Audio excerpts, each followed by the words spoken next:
Jordan Young of American Top Team in Coconut Creek, South Florida, is 11-1 overall and, most importantly, 1-0 in the Professional Fighters League regular season, looking to go 2-0 on Thursday, June 17th in a light heavyweight bout against Filthy Tom Lawlor.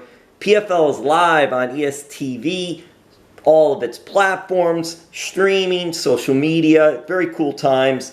Thank you so much, Jordan Young. Hey, tell us about this big upcoming fight. I know in the first fight you didn't get to fight, but you got to earn 3 points. How frustrating was it, though, not to be able to get to fight? Man, it was very frustrating. It felt as if I was robbed of the opportunity to be on ESPN.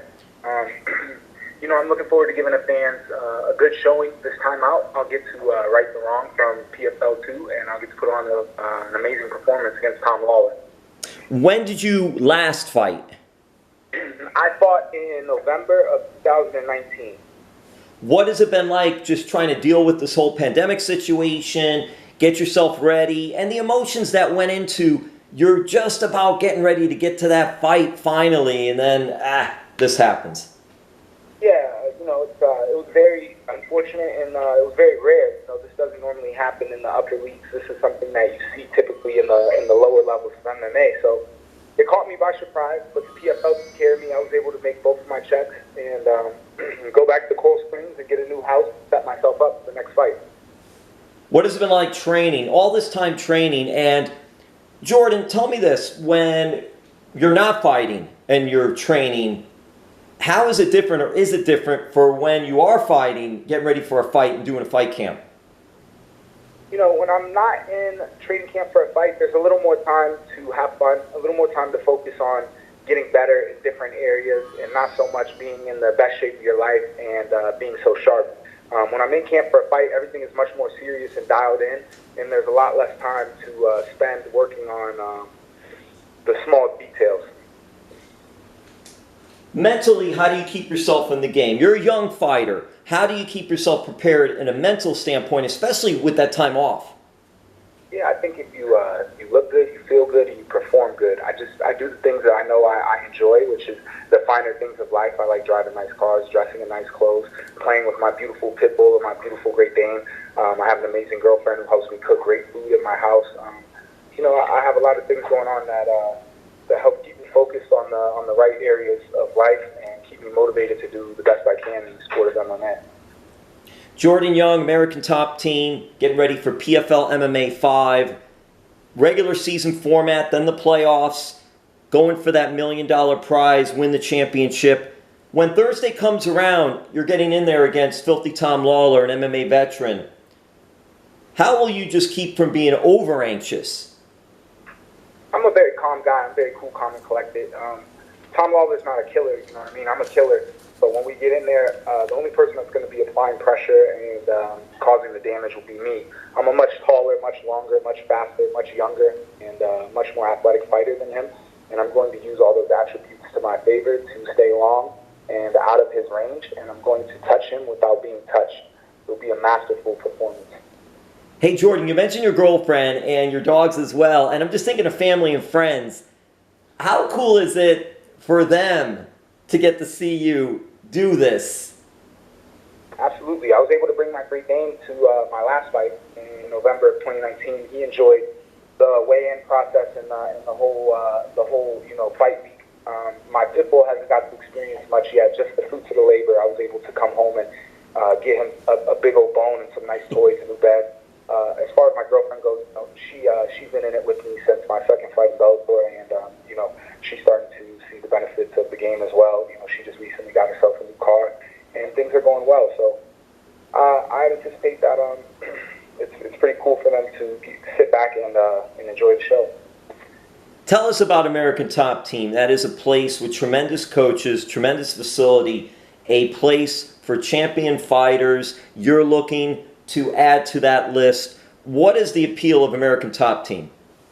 Yeah, South Florida is lucky to have the best gym for mixed martial arts in the world right there in Broward County. There's so many locations, but the headquarters is right there in Coconut Creek. I've been living in Broward for the last 5 years, and it just means a lot to be at the best gym in the world, but also the best gym in South Florida. You know what I mean? South Florida's a beautiful state, and whole atmosphere. You know what I mean? American Top Team is respected in the state, and it's not rare for me to wear American Top Team gear and be recognized. Jordan, were you there when it was in the little warehouse off Johnson Street? Yeah, they used to be on Johnson Street. The first time I came to train, they were on Johnson Street. Now we are located right off of State Road 7. What has it been like with just the transition there from that little place to now this huge, massive facility?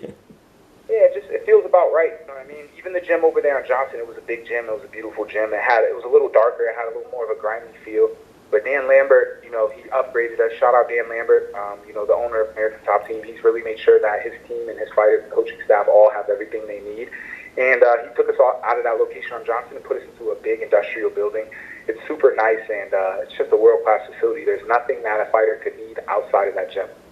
And you mentioned Dan Lambert, and that is so true. MMA has grown so much in South Florida, and other MMA facilities have opened up because of what Dan Lambert and Conan and the team has been able to do at American Top Team. And it's interesting too, Jordan, because another fighter in PFL, Antonio Carlos Jr., is also at American Top Team. What are your thoughts of Antonio? Yeah, he's a good friend of mine. You know, we've been training partners ever since I've been in American Top Team, so 5-6 years now, and we're very familiar with each other. We've even trained with each other a little bit before his last fight and my last fight. We're just hoping that if we do have to fight each other, it won't happen until the finals. You know what I mean? So it could become a little bit of an awkward situation, but we'll take it as it goes and continue to do the best we can to win these fights. It reminds me of when Kamaru Usman fought Gilbert Burns, because they both were from the same facility, Sanford MMA, Hard Knocks 365, and it really lends itself, because what I'm leaning to in that regard, Jordan, do you guys have the same coaches, or do you have different coaching then? We have some of the same coaches, but we have different coaches in some areas of the game. Like, he uses a different boxing coach than I. We use different Muay Thai coaches. We use different Jiu-Jitsu coaches. So we have, like, the same wrestling coach and the same MMA coach, though. Who got you prepared for this one? For this fight, I got my training partner from California, Jose Diaz. He flew out. He's a good southpaw, so he's here with me for the actual couple weeks before the fight. But back home in American Top Team, I was using Josh DeSilvia. He's getting ready to fight for the 205 title in the LFA. He's actually Conan's son. Yes. Jordan, I just interviewed him and Sal. Are you familiar with Sal? Sal Guerrero. Yep. You got it. The both of them, we won't deviate too much here. The both of them were high school wrestlers here in Broward County on rival schools, and they've been friends for a long time, I found out as well. Absolutely. Those are my wise guys right there. This is American Top Team Mafia. That's great. Jordan, Sal, and Josh. That's the triple threat right there. Yes, sir. Hey, how did you get to American Top Team? You know, I've always known it was the best gym in the world. I came in 2014 before I was a professional fighter to do some jiu-jitsu. I was competing in a tournament, jiu-jitsu tournament out in South Florida.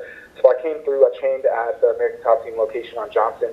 I introduced myself to Conan, but I wasn't a pro yet, so I left and I went back home and made my pro debut. I racked up 5 pro wins, went 5-0, and then I looked to get back to American Top Team. I reached out to the general manager, and you know, Richie's always been good to me. He had me come out and stay for a week, and I basically tried out the team, if you will, and everything's been history since then.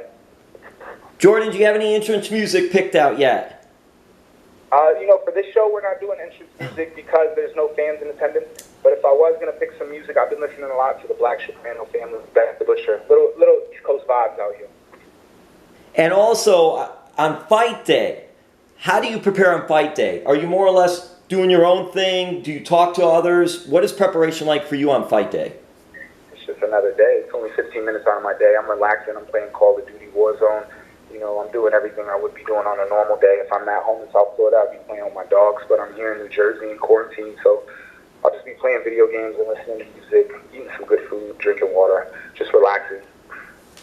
You did mention a little bit, too, about your opponent coming up, Filthy Tom Lawlor. I find it interesting because I do interview a lot of pro wrestlers, and I'm into pro wrestling, been into it a long time, and he's also a pro wrestler at Major League Wrestling. What are your thoughts of the crossover appeal? Because between the Brock Lesnar's and the Bobby Lashley's and the Ronda Rouseys and even the Tom Lawlor, and going back a ways, Jordan, I don't expect you to know Dan the Beast Severn, but there's been Ken Shamrock even. There's been so much crossover. What are your thoughts just on the crossover appeal? I have a picture with Dan Severn. I'm very versed in this game. I've been around for a long, long time. Me personally, though, I don't care too much for pro wrestling, but the appeal that it brings, if you're going to bring more eyes, I don't care where you bring them, if it's from boxing, if it's from cheerleading, dancing, wrestling, wherever you're bringing eyes from, bring them, and, more fans, the better, and I'm sure I'm going to steal some of his fans from the pro wrestling world after they watch what I do to him on Thursday night. Hey, you mentioned Dan the Beast Severn too then, and having a photo with him. What was it like meeting Dan? He is such a great guy, and he still keeps himself in great shape to this day. Yeah, shaking his hand was different. He crushed my hand. He had a strong handshake for an old man, yeah. Hey, also with the American Top Team, King Mo, Mr. Dan Lambert, they're also part of Major League Wrestling. Might we see, I don't want you to give anything away, might we see some mental games on Thursday, maybe bringing King Mo or Dan Lambert with you? I don't have plans to have any of them out there. I think I'm going to have Conan out here for this fight. I'm not going to bring any pro wrestling vibes for this fight, but, I will be talking to him during the fight, so I guess you could call me the heel. Are you worried about Lawlor bringing any chair shots into there? He might need them. I think that might be one of the only ways he could probably get me out of there, if he had a chair or something. Well played, well played. Hey, Jordan, thank you so much. I want to ask as well, as we go out, because you mentioned some things, cars. So what kind of cars are you into? Yeah, so, Prime Exotics in South Florida, they've been a good partner of mine. We've done business together the last few years. I like to drive lots of cars. My favorite car would be the Rolls Royce. I've driven the Ghost. I've driven the Dawn. But I also enjoy fast cars. I like the Maserati truck. I like the Ferrari 458. I drove some interesting cars in South Florida. I like manifestation. So when I get behind the wheel, I like to imagine that I own it and that this is me. Every day just waking up and driving the car. Are you into the Fast and the Furious movies? Maybe like the first 2 or 3. Then it started getting a little ridiculous. What though? If they want to put me in a movie, I'd be all for it. Yeah, yes. Especially something with Fast, the Furious, the cars, something like that and all. Because I'm picturing you, though. It's interesting, too, Jordan, because Lillian Garcia, the PFL ring announcer, was with WWE Sports Entertainment as their ring announcer for a long time. And I believe she interviewed you as well for one of the PFL shows. And what are your thoughts of Lillian as a ring announcer and also someone that's part of PFL? Brings a unique voice to the cage. You know what I mean? Most ring announcers are male. It kind of gives me like the Pride vibes a little bit, the way that her voice sounds. I like her as a ring announcer, and she gave me a good interview. She has a lot of personality, and I look forward to working with her the rest of the season. Social media for you, for fans. Yeah, so everybody can find me on Instagram at JAY185. That's where I'm most prevalent and where I keep up with the most. That's where I'm at. Yeah, you got to check out Jordan Young. You got to check out this Thursday night, PFL MMA 5. He's going against Filthy Tom Lawlor. Hey, I'm closing with this. What are the dogs' names, and do the names have any meaning? Yeah, so my Great Dane is Harvey Dent because he has a split right down the middle of his face. So we named him Harvey Dent, like Two-Face from Batman. And then I have Shug. That's my pit bull. He's like 8 months, 85 pounds right now. He's a sweetheart, but at the same time, he could be a little sour. But I call him Shug, short for sugar, yeah. Hey, could we have Jordan Young, the pit bull? Could that be a nickname? I don't know if you have a nickname yet. No, I don't have a nickname. I really try to stay away from the pro wrestling. I'm all business. But my head coach, one of my head coaches for MMA, his nickname was Pitbull. Of course, Thiago Alves is a legend. So maybe someday I'll have a nickname, yeah? I don't know if you need it, Jordan. You just keep going out there and doing your thing. And thank you so much for the time. 100%. Real quick before we get off, I want to thank you for the interview. Shout out to Miami Herald. I always enjoy talking to you guys. And also shout out to Broward County. I enjoy living there. Shout out to Dan Lambert and American Top Team, the best gym in the world. All of my coaches and training partners. And be sure to catch me at 6:30 on ESPN Plus Thursday night for PFL 5. Good way to end this. And I'm going to add to it now, Jordan, too, because we've got to get you to the playoffs. You've got to get to the playoffs because those playoffs for PFL in August are going to be right here in South Florida. Hard Rock Hotel and Casino near Hollywood. What is that going to be like for you to be able to fight down here once you get to those playoffs? 100%. I like the energy, and it's going to mean a lot to me. Hopefully fans will be able to be in attendance. I plan on bringing out quite a large number of South Florida people, and I expect there to be a large home crowd for me. We'll see the cars, we'll have the dogs, we'll have everyone out there. Thank you so much, Jordan Young. 100%, my man.